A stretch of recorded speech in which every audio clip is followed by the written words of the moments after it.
Halo teman-teman, pernahkah kalian melihat lahan bekas erupsi gunung berapi? Tanahnya hitam, penuh abu, tandus, dan kadang tidak ada satupun tumbuhan yang hidup di sana. Tapi, apakah lahan seperti itu dapat dipulihkan? Jawabannya tentu bisa. Caranya dengan rehabilitasi lahan. Rehabilitasi merupakan cara untuk memulihkan kondisi lahan supaya dapat subur dan dapat digunakan kembali. Terdapat beberapa cara yang dapat digunakan dalam rehabilitasi. Yang pertama yaitu suksesi alami, pengkayaan jenis tanaman asli, serta penanaman tanaman seperti tanaman pionir, tanaman pelindung, dan tanaman bernilai ekonomis. Terdapat beberapa jenis tanaman untuk rehabilitasi lahan pasca erupsi, yaitu ada tanaman pinus, tanaman kaliandra, tanaman pisang, tanaman pakisaji, tanaman pulai, dan tanaman puspa.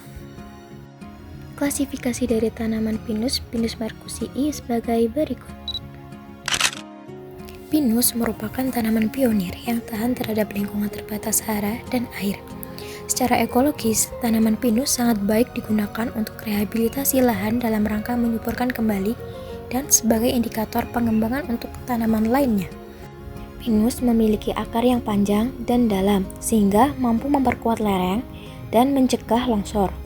Tanaman pinus yang sudah tua dapat memperbaiki sifat fisik tanah, seperti meningkatkan kapasitas infiltrasi air, porositas, dan kemantapan agregat tanah sehingga mendukung pemulihan lahan. Tanaman Kaliandra haematocephala memiliki klasifikasi sebagai berikut. Peran tanaman Kaliandra dalam rehabilitasi lahan pasca erupsi yaitu sebagai tanaman legum pionir yang dapat memperbaiki kondisi tanah yang miskin unsur hara, khususnya nitrogen melalui fiksasi nitrogen dari udara. Kaliandra membantu meningkatkan kesuburan tanah secara biologis sehingga mendukung pertumbuhan tanaman lain di lahan yang rusak akibat erupsi.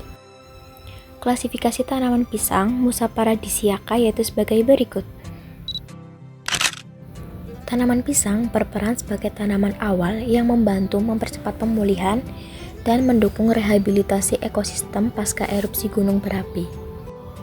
Tanaman pisang dapat ditanam dengan mudah serta mampu beradaptasi pada lingkungan dengan pasokan unsur hara yang terbatas.